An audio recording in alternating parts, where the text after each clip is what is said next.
তিস্তার বুকে এখন ধুধু বালুচরে ফসলের সমাহার। দেশের উত্তরাঞ্চলে তিস্তা নদী 115 কিলোমিটার বেষ্টিত। এই তিস্তা নদীর দুই পারে এখন ফসলের সমাহার। একটি বছরে একবার শুধুমাত্র চাষাবাদ করতে পারেন তিস্তা পাড়ে বসবাসকৃত সাধারণ মানুষেরা। এই তিস্তা নদী যেন বর্ষা মৌসুমে দুই পার ডুবে যায় নদী গর্ভে, আর খরা মৌসুমে হয়ে যায় শুধুমাত্র ধুধু বালুচর। আর সেই ধুধু বালুচরকে পূরণ করতে যেন সবুজের সমাহার বানিয়ে দিয়েছেন ফসল ফলিয়ে তিস্তা পাড়ের সাধারণ কৃষকেরা।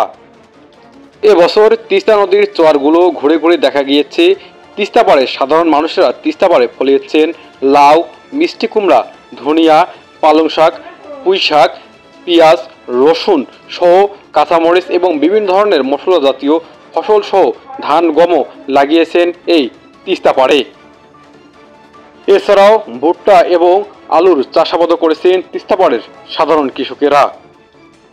বিষয়ে হাতীবান্ধা উপজেলা নির্বাহী কৃষি কর্মকর্তা মোহাম্মদ মিজানুর রহমান বলেন, আমরা তিস্তাপাড়ের সাধারণ কৃষকদেরকে সবসময় যথেষ্ট পরিমাণে পরামর্শ এবং সহযোগিতা দিয়ে যাচ্ছি।